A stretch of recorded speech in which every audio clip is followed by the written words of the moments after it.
Bom dia, a paz do Senhor aos irmãos. Hoje, dia 3 de janeiro, primeira aula online da Igreja Batista Chamar, a aula da Escola Dominical. Venho desejar aos irmãos um feliz ano novo, né? Um ano que nós passamos atípico, né? Um ano difícil, um ano meio que complicado, né? Estamos iniciando um novo ano ainda com as sequelas desse ano, né? Da Covid.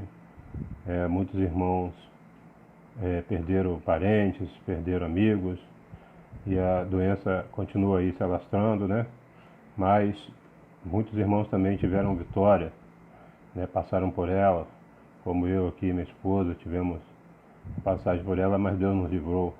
Damos graças a Deus, é um ano de gratidão. Já iniciamos esse ano com muita gratidão a Deus por tudo que tem feito por nós. Então é um ano de muita gratidão, vai se estender todo esse ano assim para a Igreja do Senhor. Que o Senhor continue livrando dos ardis de Satanás. Aliás, a lição que nós vamos estudar hoje é da revista que fala sobre a fragilidade humana e a soberania divina. Quer dizer, a lição já vem falando que nós somos frágil, né? Somos frágil e se não fosse o Senhor, né? Hoje mesmo eu estava vendo um programa aqui de tarde sobre a andorinha cuidando do filho, né? Então as gaivotas vinham para pegar o seu filhote, mas a mãe fazia um plano estratégico de voar, deixar ele na areia, que é quase a mesma cor das penas, camuflado, e ficar ao redor olhando, né? Isso aí eu achei muito interessante, que a andorinha, ela, por um momento, pensava que ela tinha abandonado o filhotinho ali na areia, que ela chocava na areia, né? Então, quando vinha a gaivota ao redor para tragar o filhote, ela abandonou ali e ficou de longe ali olhando se ele ia conseguir camuflar, que a mãe por si já ia dar um sinal de que estaria ali com o filhote. Então, ela veio ao redor, ficava ao redor da gaivota. Quando via que a gaivota ia se aproximar do filhote, ela avançava e atacava, né, para espantar. Então, foi muito simbólico para mim. Esse vídeo que eu vi agora de tarde no programa no Canal 2 estava mostrando a estratégia dos animais para sobreviver. Então, esse da gaivota, ela vem a nos falar muito nesse período que nós estamos passando do coronavírus, né? Muitas pessoas podem achar que Deus abandonou, que Deus não está olhando para a humanidade, que essa doença está se alastrando, está consumindo muitas vidas, né? Mas possamos ver o Senhor, nosso Deus, como essa andorinha, né, que está ali ao redor, pronto a hora certa para nos ajudar. E essa lição de hoje é a lição 3. A lição 3 fala Jó e a realidade de Satanás, né? O texto vai puxar que nós não possamos superestimar ao diabo, nem tampouco subestimar, né? Porque ele está aí tragando, ele está aí bramando, né, para tragar vidas, e que o nosso Senhor possa nos ajudar a entender mais sobre essa realidade do Satanás no mundo, né? O texto áureo fala aqui: e vindo um dia que os filhos de Deus vieram apresentar-se perante o Senhor, veio também Satanás entre eles. Eu até vi um pregador falar que é o atrevido, né, o intrometido, que ele não foi convidado, né, mas estava entre eles ali como um intruso, né, na reunião que Deus tinha com os anjos.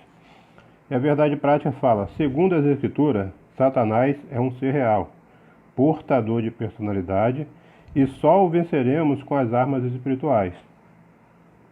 Eu não sei se chegou aos ouvidos dos irmãos, ou o entendimento dos irmãos.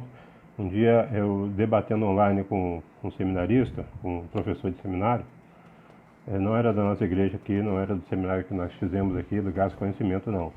Mas ele era professor em outro seminário.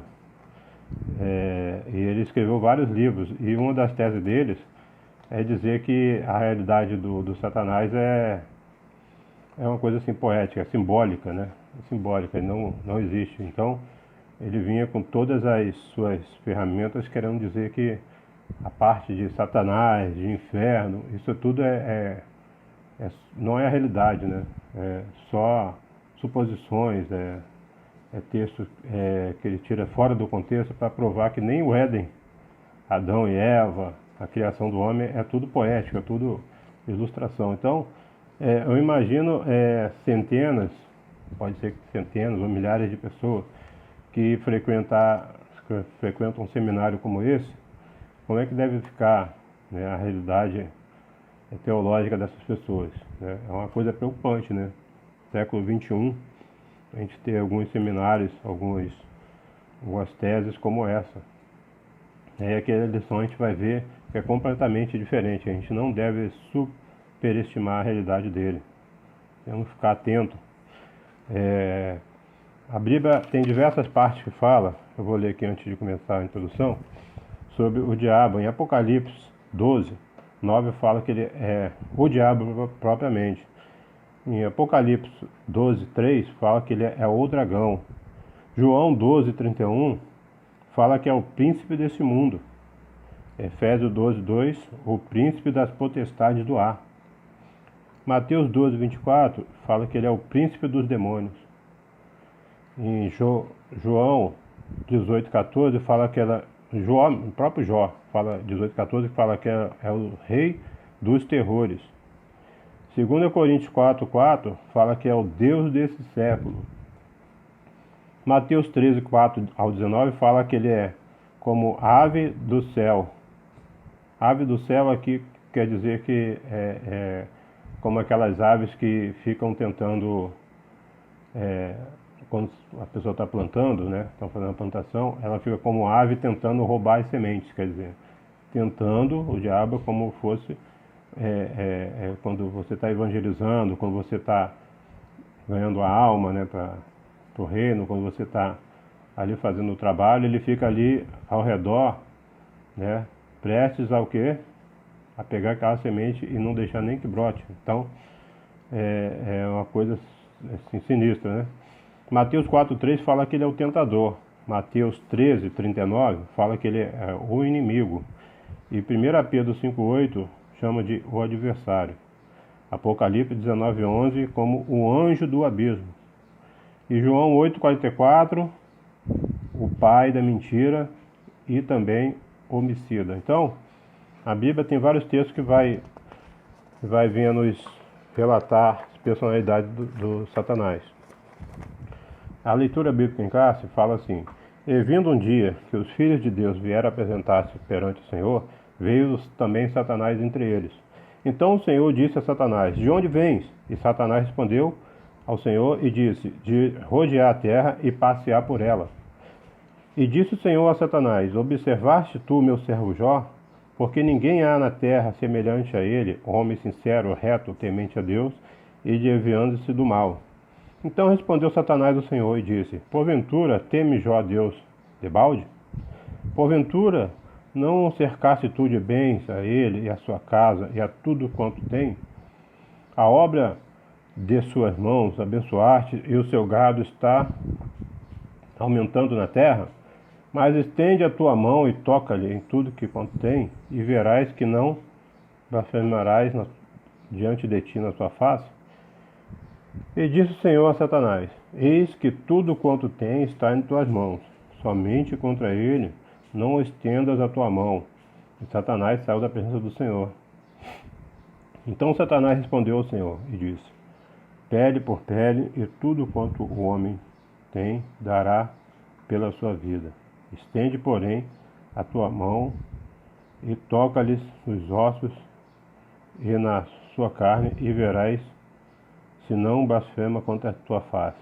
Esse texto aqui começou com Jó 1 ao 6, depois pulou para 2, 4 e 5. Então, é que nós falamos no início, naquela reunião ali ele vem como intruso, né? Eu até vi um texto falando que o diabo ele tinha uma função de querubim e ungido. É um acréscimo ainda, né? Um querubim ungido.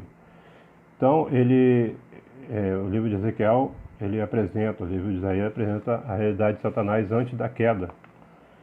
E o querubim ele tem uma função de guardar, né? E aqui vemos o diabo numa função bem diferente, né? De acusar, de derrotar, de desfazer das coisas de Deus. Então, uma função que ele veio fazer ao contrário aqui na Terra. E um estudioso diz que ele lá no céu, ele é como ele era querubim ungido. O texto que vem falando de Ezequiel, que pela sua maldade, no seu comércio, né? Seu comércio, ele se perverteu. Que uma função dos querubins era juntar pedras afogueadas para levar o trono de Deus, né? Isaías fala muito sobre essas pedras afogueadas, né? E quem trouxe essas pedras afogueadas, quem tocava com a brasa viva no altar eram os serafins. E os serafins eles estavam acima dos querubins. Então no céu tem toda uma hierarquia e os serafins estavam acima. Então o diabo chegava até ali para levar essas pedras afogueadas, né? E os serafins faziam. Os serafins são seres de fogo, né? Estava ali perto do Altíssimo e ele já, o autor que eu li falou que ele já tinha mania de praticar um comércio ilegal ali, de querer praticar um comércio ilegal, de querer subverter aquelas pedras afogueadas. Então ele já tinha corrupção no coração dele, já tinha maldade, como um ladrão, né? A Bíblia fala que ele é um ladrão, né? Também desse texto que nós estamos lendo, todos lemos aqui, fala quando Jesus profere a ele como um ladrão que veio roubar, matar e destruir. A comparação ali é para o diabo.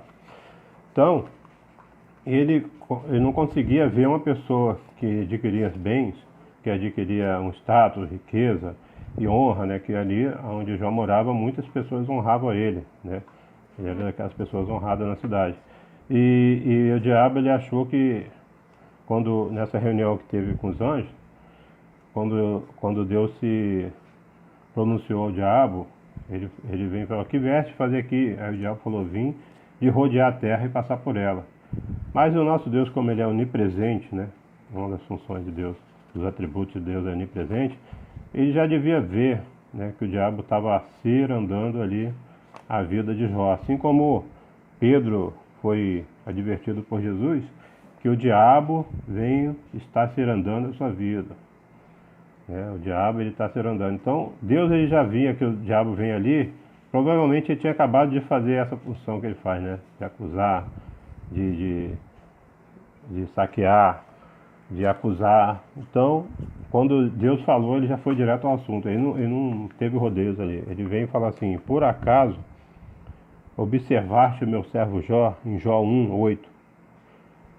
Porque ninguém há na terra semelhante ao homem sincero, reto e temente a Deus e desvia-se do mal. Nesse caso aqui, Deus estava aqui falando que é tudo que você não é. Você não se desviou do mal quando devia se desviar. Você não foi reto, você não é sincero e você não teme a mim. Então, os atributos que Jó tinha eram ao contrário ao que o diabo veio a adquirir para ele. Então é muito interessante quando Deus chama ali a atenção do diabo. Ele já sabia que o diabo estava andando a vida de Jó. E a introdução vem falando aqui: uma das constatações que o leitor chega ao ler o livro de Jó é que o diabo existe. Ele é um ser real. Todo o mal descrito poeticamente no livro é visto a partir da realidade de Satanás. Todo o sofrimento experimentado pelo homem de Uz, que é a cidade de Jó, mesmo sem consciência histórica disso, foi motivado por uma ação maligna. Ali o diabo assume o caráter pessoal de uma criatura. Nesse aspecto, o livro mostra como o diabo pode interferir na vida humana. Portanto, nesta lição abordaremos algumas questões relativas à existência e à realidade de Satanás a partir do contexto de Jó. O livro de Jó e a natureza de Satanás. Um ser espiritual. O livro de Jó não procura provar a origem do diabo, mas o revela como um ser real. O livro destaca algumas características da natureza de Satanás, que nos permitem conhecê-lo melhor. Em primeiro lugar, conforme o livro apresenta, o diabo é um ser espiritual e encontra-se na mesma categoria dos anjos, representada no texto pela expressão os filhos de Deus. Os anjos são seres espirituais, que não pertencem à dimensão natural, mas à sobrenatural. Isso explica, por exemplo, a capacidade rápida de locomoção do diabo quando rodeava a terra e passeava por ela. Um ser criado. Satanás é um ser criado, mesmo sendo um anjo dotado de natureza espiritual, ele não é autoexistente. Ao contrário de Deus, que criou todas as coisas, o anjo que se tornou Satanás teve uma origem. Nem sempre o diabo foi diabo. Ele fora um anjo bem como os demais. Assim, ele é uma criatura, não o Criador. Por isso, o livro revela que Satanás tem suas ações limitadas por Deus. Ele pode fazer muitas coisas, mas não. Ele pode fazer muitas coisas, mas não tudo. Como ele não é autoexistente e semelhante às outras criaturas que povoam o universo, não é um ser incriado. O diabo é uma criatura limitada. Então, eu sempre quando eu vou falar, quando as pessoas duvidam da santidade, da origem de Jesus, que ele é um ser eterno, assim como Deus, né? Ele sempre existiu, né? Então, o próprio Jesus, ele vai falar no Novo Testamento ali, nos Evangelhos, eu vi Satanás cair do céu como um raio. Então, mostra como um ser que ele sempre existiu, né? Eu vi Satanás cair como um raio do céu. Então, o livro de Jó é um livro muito antigo, né? É um livro, assim, acho que é depois ali de Gênesis, apesar de ele estar lá na frente na cronologia, mas ele é um livro mais antigo do que algumas pessoas imaginam. E até a própria idade de Jó fala que ele, por passar por essas provações todas, por passar por esse sofrimento todo, ele morreu de velhice. Lá no final do livro fala, em Jó 42, morreu com muitos dias de vida. Depois de passar por tantas coisas que ele passou, ele ainda viveu 140 anos. Então, dá para crer ali, dá para entender que esse episódio que aconteceu com Jó, o Jó viveu antes do dilúvio, quando os homens tinham idades mais avançadas, né? Depois do dilúvio passou a ter cerca de 120 anos. Então Jó já tinha 140 anos, já tinha passado por isso tudo, então provavelmente mais de 170 anos que ele alcançou. Então, essa parte aí dele ser um ser criado, ele não é como Jesus, que é o unigênito Filho de Deus. O unigênito vem da expressão mesmo genes, né? Mesmo gene, a mesma essência, a mesma criação. E o diabo ele não tem essa dimensão. Ele é um ser criado. Aí demos o tópico 1 aqui. Vamos aqui na parte 3 do tópico 1. Ele é um ser dotado de personalidade. Além do fato de ser um ente espiritual, o diabo é dotado também de personalidade. Ele é uma pessoa e se apresenta como tal. No livro de Jó, o vemos assumindo atributos de um ser pessoal. Ele fala, possui capacidade argumentativa. Essa mesma característica aparece de forma mais explícita na tentação de Cristo. No livro, além de se expressar verbalmente, Satanás também demonstra possuir conhecimento. Ele sabe que se passa na terra e de como se comportam os homens. Ele conhecia a vida de Jó, e isso faz dele um ser perspicaz.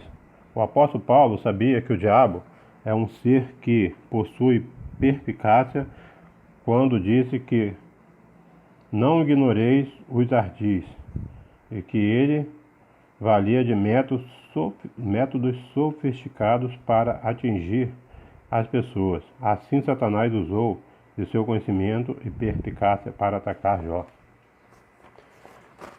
Eu vou falar uma coisa aqui extra, que não está na Bíblia, mas esse tempo que a gente está mais em casa, eu vi uma série, acabei de ver uma série agora. Os irmãos vão lembrar desse filme antigo. O filme antigo é do Daniel San, do Karate Kid. E eu achei interessante que pela rede Netflix agora, eles lançaram já está na terceira fase da série, Cobra Kai. Cobra Kai, né? E venho trazer todos aqueles atores ali, do Daniel San, né, do rapaz que lutou com ele, as namoradas,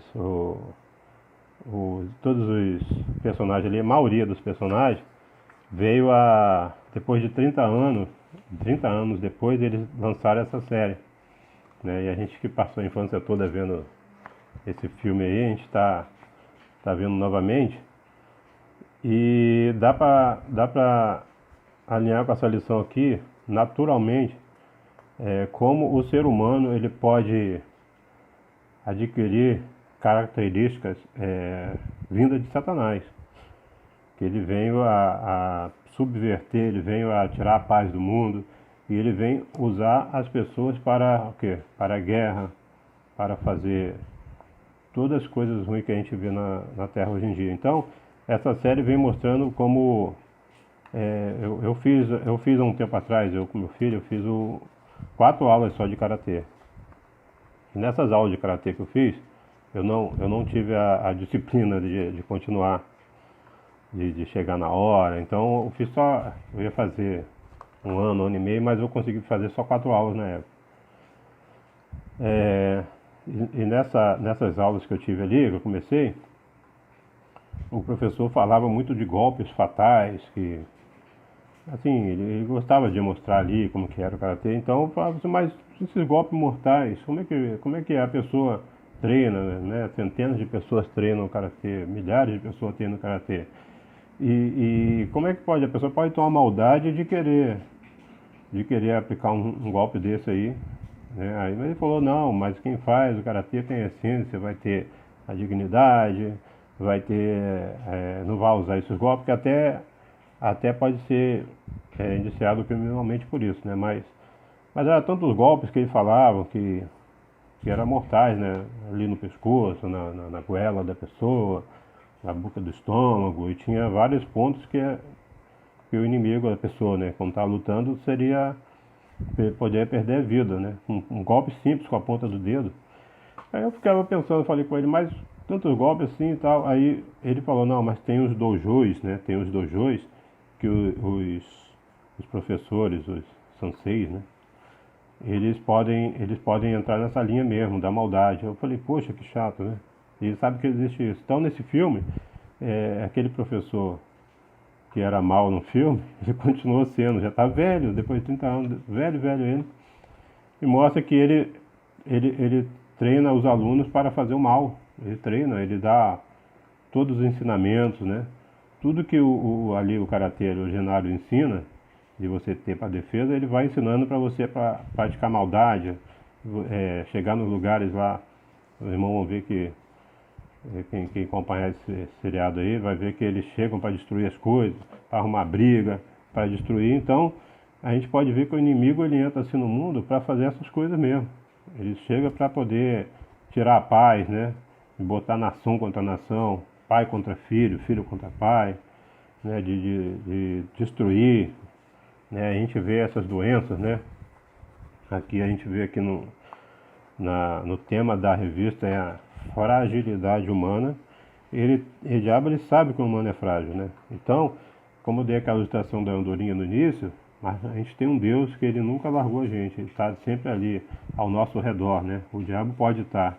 Naquela cena que eu vi na televisão, a gaivota estava ao derredor, tentando pregar, mas a mãe, que era a andorinha, estava ao redor do filho. Então a gente sabe que nosso Deus é ao nosso redor, nos livrando das doenças, dos perigos, das adversidades do inimigo. E aqui vamos ir para o tópico 2. O livro de Jó e as obras de Satanás. Dor e sofrimento. A introdução do livro de Jó apresenta Satanás como um ser capaz de agir contra o ser humano. Através de suas ações é possível conhecer a natureza maligna de suas obras. É da natureza do diabo provocar dor e sofrimento aos seres humanos. No livro de Satanás se impõe ao patriarca um sofrimento até então sem precedentes, pois ninguém sofreu como Jó no Antigo Testamento. Primeiramente, o diabo atingiu as posses dele, o que fez o patriarca sofrer ao ver o seu patrimônio destruído repentinamente.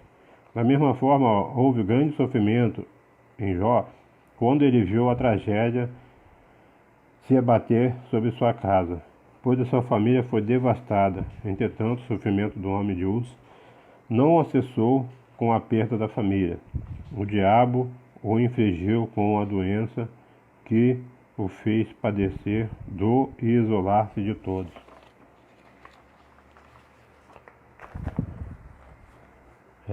Tópico 2. Acusar. O diabo é capaz de infligir dor e sofrimento. Mas não só isso, ele também acusa. Faz parte de sua natureza acusar.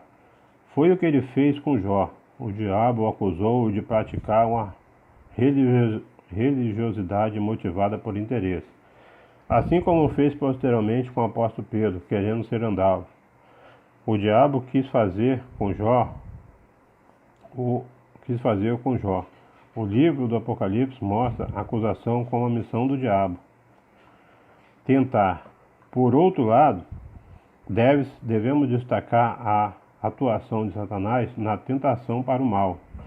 Também faz parte da sua natureza tentar pessoas. Pelo texto sagrado, podemos inferir que o diabo impulsionou os sabeus e os caldeus, povos até então nômades, a dizimarem os bens de Jó. É uma característica do diabo incitar e tentar para o mal. É interessante, eu já li várias vezes o texto de Jó, mas eu não tinha frisado nessa parte, né? Que dois povos são citados ali, sabeus e caldeus. Povos nômades, não eram nem povos unidos ali, né? Não eram nem povos assim que tinham uma vida estável no lugar, eles eram nômades, eles passavam por ali. Então, às vezes a gente pensa que o mal vem sobre a nossa vida, ele vem totalmente fundado, totalmente armado, mas às vezes o diabo ele se aproveita por coisas sorrateiras, coisas que estão passando por ali, né? A gente tem que ficar muito ligado, porque o diabo ele usa coisas assim, às vezes sorrateiras, coisas simples, né? Coisas improváveis para tirar a nossa fé. É o que foi aconteceu com Jó, né? Por aquela ocasião ali, dele ter pedido aquela permissão de tocar nas coisas de Jó, a primeira coisa que Jó viu ali deve ter sido uns nômades passando, e ele vem ali a tentar aquela vida, né? Vem ali subverter para o mal. E é uma pessoa que não tem Deus, que anda vagando, né, por aí, é para a gente ficar muito atento, né? Que a gente vai encontrar pessoas vagando como se não tivesse nada para fazer, como pessoas que não têm uma vida bem firmada, mas essa própria pessoa desse mesmo jeito não são pessoas que têm uma vida estável, né? Uma vida alicerçada, mas essas pessoas podem ser usadas para o mal também. Está passando por ali pessoas nômades, sabeus e caldeus, são povos que existiram na antiguidade. E ele usou para dizimar os bens de Jó. Então a gente tem que estar muito, muito atento. A gente teme a pessoas grandes, a gente teme a corporações, mas tem pessoas passando por você, podem dizimar. A gente vê isso, muitas famílias são destruídas por alguém que estava passando, estava passando por aqui, entra, abre a porta da casa, né, começa a ter vínculos com pessoas que não podem estar ali para roubar a sua paz, sua fé. Então a gente tem que ficar atento, irmão. Até os amigos próprios de Jó, né, os amigos de Jó que conheciam Jó, eles não criam na fidelidade de Jó tinha por Deus, eles não criam, eles davam palpites, né? Eu estava vendo aqui minha esposa, desculpa citar aqui, aconselhando a senhora, que ela teve problemas na família com o neto, né, para criar ali. Então, ela dando conselho, não desista da sua neta, não deixa, você sabe quem ela é, isso aí essa idade, adolescência, é assim. E as citações que ela diz não, a pessoa não deixa sofrer, deixa ela aprender com a vida. Então a gente tem que ver, irmão, que vozes de pessoas próximas a nós, né? Eu estava vendo ali, falei, poxa, que legal, uma voz amiga, né, da parte de Deus para aconselhar para o bem, né? Não desista da sua família, é uma voz que vem de Deus. Agora, quando você ouvir uma voz dizendo, desista, deixa aprender com a vida, fica atento que essa voz não vem de Deus, não. É um amigo, entre aspas, né?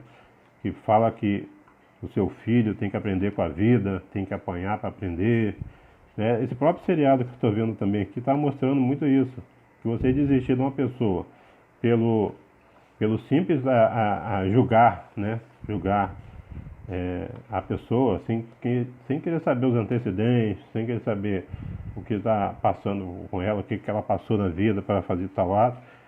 É uma coisa que a gente tem que saber que tem a voz de Deus e tem a voz do diabo por trás das pessoas. O próprio Pedro, quando Jesus falou que ele estava serandando, o diabo estava serandando Pedro acabou de bem dizer, dizendo que, quando Jesus perguntou, quem você acha que eu sou, Pedro? Aí Pedro falou, tu és o Cristo, o Filho de Deus. Então, ali, Jesus falou o que para Pedro? Não foi você quem disse isso, mas o Pai que está no céu que te usou ali. E logo em seguida a gente vê aquele texto dizendo, né, que o diabo estava serandando ele e Jesus estava prestes a ser levado para ser crucificado. E Pedro foi e fala assim, não vá, não vá. E Jesus falou assim, para trás de mim, Satanás. Porque ali Pedro estava sendo usado pelo diabo para interferir no plano de Deus, por usar uma tática totalmente humana, porque Jesus tinha que ser levado ali. Isso tudo tinha profecias, né? Da cruz do Calvário. Mas ali Pedro foi usado pelo próprio diabo ali. Jesus repreendeu diretamente o diabo falando ali. Para trás de mim, Satanás. Então, irmãos, essa realidade de Satanás, eu fico muito assim, pasmo com esses teólogos que eles dizem que Satanás é só uma alusão, a Bíblia só usa como símbolo, simbólico, né? O Éden, tudo ali da criação. Então, a gente tem que ficar muito atento. Vamos para a parte 3, que é o livro de Jó e o acaso de Satanás. O ocaso de Satanás. Tópico 1. Queda e ruína de Satanás. O vocábulo ocaso, quando usado em sentido figurado, é definido pelo dicionário Aurélio como fim, final, queda e ruína. O livro de Jó retrata de forma nítida o ocaso final de Satanás. A vitória de Jó foi uma derrota para ele, em quase todo o livro. Deus se mantém em silêncio e oculto, mesmo o leitor tendo consciência que ele está lá e que o seu silêncio fala alto. Por outro lado, o diabo não aparece mais a partir do capítulo 3 e não é mais mencionado no restante do livro.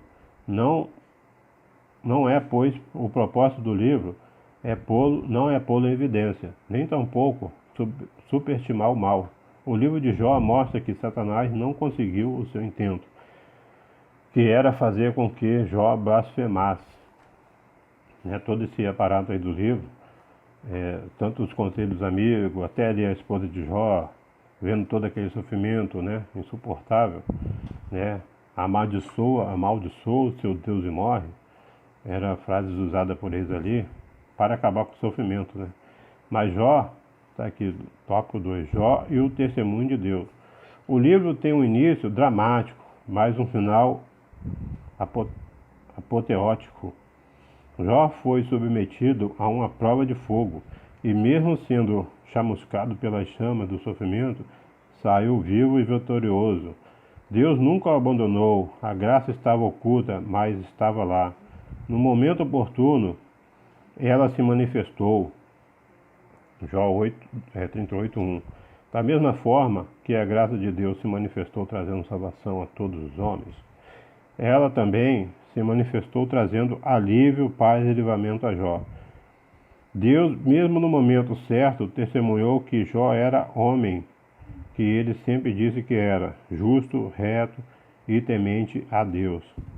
Graças a Deus, o fim de Jó não foi trágico, ele passou por uma lutas terríveis, de perdas, mas o Senhor livrou de todo, e estava ali, né, em todo momento com Jó. É um livro de Jó muito bom para a gente ler, né, que mostra ali os questionamentos, né, de Jó com Deus, né. Ele mesmo fala: eu o conhecia em ouvir falar, mas hoje eu te conheço porque eu te vi, né. Jó, ele teve o prazer, né. Muitas vezes a gente ouve falar de Deus, a gente, por isso que é bom a gente ler a palavra, né, porque a gente vê a palavra pela boca dos outros, né. Eu acho assim terrível, né, essas denominações. Um dia eu estava vendo um vídeo de uma denominação para pegar dinheiro das pessoas, falando que você pega sua lata velha, falou até umas palavras chulas lá, né? Pega esse troço do seu carro aí, isso aí não é nada para Deus, e dá aqui no meu altar, né? Porque como ele fez com Abraão, vai fazer com você. Então, você vê a palavra de Deus, que é santa, imaculada, né? A palavra de Deus ela vem trazer alívio, vem trazer paz. A pessoa pega para pegar dinheiro das pessoas, não é fácil, né? Você não tem que deixar o seu carro aqui, não importa se você vem com um caminhão, deixa aqui na igreja, deixa no altar. Então, você vê pessoas subvertendo a palavra de Deus. Eu acho que isso tudo, irmão, é coisa do inimigo. Uma pessoa que está em Deus não vai usar a palavra de Deus para esses afins, né? Subverter, prostituir a palavra de Deus, né? Que é a parte da Bíblia quando fala sobre prostituição, é isso, você pegar e a Bíblia fala que guardei a tua palavra, o salmista fala, guardei a tua palavra no meu coração para não pecar contra ti.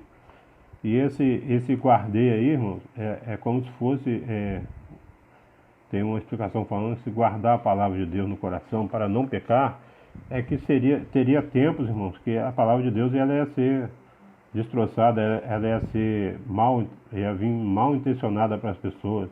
As pessoas iam ler um texto ali, né, que Deus livrou Abraão, que Deus multiplicou Abraão, que Deus multiplicou a vida de Jó. Esse texto aqui as pessoas podem pegar e prostituir essa palavra, querendo dizer que você tem que perder tudo para Deus te dar, mas isso aqui, irmão, é uma realidade que teve com Jó. Não quer dizer que você vai ter que perder tudo para depois ter o dobro. É todo mundo que vai acontecer a mesma coisa que Jó. E quando o salmista diz guardou a palavra no coração, é como se fosse aquele você já viu muito em filme de pirata, aquelas baús de ouro, né? Aquele baú de ouro que era enterrado quando a cidade era saqueada, quando vinham piratas ali saquear. Então as pessoas pegavam esse pote, esse baú de ouro e enterravam eles, né? Podia passar 10, 20, 30 anos, aquele valor ele não ia se perder, ia estar o mesmo valor intacto, mesmo se fosse uma carta que fosse escrita nesse baú e deixada lá, depois de anos aquela carta ia ter valor. Se fosse joia, ia ser o mesmo valor, ia ter até mais valor, mas ela ia ser guardada e ela não ia ser o quê? Ela não ia ser roubada, ela ia ser guardada. Então a palavra de Deus, a verdadeira palavra de Deus, ela tem que estar guardada no coração da igreja, porque pode passar anos, pode passar turbilhões de tribulações no mundo, mas quando for desenterrado do coração da pessoa, quando a pessoa for tirar, a palavra está ali intacta, sem adulteração, né? Então, que os irmãos possam ter essa palavra aqui de Jó, e possam aprender com a vida de Jó, né? Uma pessoa íntegra. Tem uma parte aqui em Ezequiel, eu ler aqui, Ezequiel 14, Ezequiel 14 vai falar que Jó tem um testemunho incrível. Aqui Ezequiel 14, 18. Ainda que aqueles 3 homens estivessem nela vivo eu, diz o Senhor, Jeová, palavra do próprio Deus, Jeová, né? Que nem os filhos nem as filhas se livrariam, mas eles só ficariam livres. Ou, o 19, ou se eu enviar a peste sobre a terra e derramar o meu furor sobre ela com sangue para arrancar dela homens e animais, ainda que Noé, Daniel e Jó estivessem no meio dela, vivo eu, diz o Senhor, Jeová, que nem seus filhos nem suas filhas se livrariam, mas só livrariam as suas próprias almas pela sua justiça. Texto muito forte, né? Deus estava ali trazendo um jugo pela aquele povo, né? Povo de dura serviço, povo judeu. Eu fico muito atento quando eu leio sobre os judeus, quando eu vejo falar que são um povo santo. Pessoas que querem voltar ao judaísmo, né? Hoje em dia, muitas igrejas, eu passei por uma igreja que estava voltando a usar os símbolos, né? O judaico, como se fosse troféus, né? Mas Deus, ele sempre falou que o povo era dura serviço, a cabeça deles era igual diamante, né? Não entrava nada ali de bom, porque eles sempre desobedeceram, né, a Deus. Deus, ele quis eleger um povo santo, uma sacerdote para o seu reino, mas eles sempre quiseram usar sua justiça própria, né? E o diabo, ele é assim. Ele, para praticar sua justiça, ele pode trazer dores, sofrimento, né? Porque quando eles pegavam aí um casal, até só a mulher que eles julgavam em adultério, eles apedrejavam para poder trazer a justiça. Mas como é que Jesus falou? Vocês, para trazer a justiça, vocês matam, né? E ele não vem para trazer morte, Jesus vem para trazer vida, né? Para trazer perdão, esperança. Então, eles praticavam, né? Se estava na lei ali que tinha que apedrejar, então eles seguiam na lei, porque na verdade o coração estavam contaminados com a justiça própria, né? Porque para poder acabar com o mal, vinha um outro pior, que era o assassinato. Então, que os irmãos possam ter a verdadeira palavra no coração. E a conclusão fala: o livro de Jó, mesmo poeticamente, apresenta Satanás de forma real. E a partir da revelação divina na história bíblica, dessa forma, Satanás é um ser dotado de personalidade. Ele possui grande conhecimento e age com perspicácia. Não deve, portanto, ser ignorado. Todavia, mesmo o livro tendo deixado esse fato oculto, Jó sempre esteve debaixo da soberana mão de Deus. O maligno não o tocou como quis, mas apenas da forma que Deus permitiu. E isso nos lembra que a afirmação de João: por isso devemos descansar em Deus. Então, irmão, esse livro, por trazer essa parte, a gente vê que tem um poder limitado, né? A gente vê um sofrimento que ele causou ali na vida de Jó, para provar, Deus provando também que Jó era fiel, mas a gente tem que saber que ele é limitado, né? Numa hora Deus cessa, né? Se alguém estiver passando por algum momento, nós estivermos passando por alguma luta, alguma aprovação, né? Vamos falar, passando por prova, mas a gente tem que saber que prova termina, né, irmão? Quando a gente estuda, a gente não fica numa mesma prova a vida toda. A gente vai fazer a prova e tem que passar. Então, se algum estiver passando pela prova igual o Jó passou pela prova, ele não viveu na prova, né? Porque se a gente conversar com alguns irmãos, eles estão... Nosso pastor Marcelo sempre fala, né? Irmãos que você convive com ele 5 anos, 10, 20 anos. E aí, irmão, como é que tá? Estou naquela prova. Mas, irmão, já tem 30 anos que você é nessa prova, né? A gente lembra das citações do pastor Marcelo na escola dominical. 30 anos na mesma prova? Não, a gente tem que passar. Provas em cima de provas e vencendo, em nome de Jesus. Meus irmãos, fica essa palavra nesse ano, que a gente deva vigiar, né? Antes de 2021 vem aí, já chegou. Possamos ter a perseverança e pleno conhecimento que Deus está em nosso meio, em nosso lado, em nossa casa, o tempo todo. E que não devemos desanimar. Deus, ele está aqui, irmão, nos ajudando, e que a gente venha ter um ano de vitória no Senhor, né? Sabendo que as provações vão vir e a gente vai passar em nome de Jesus. Fica com Deus. A paz do Senhor a todos.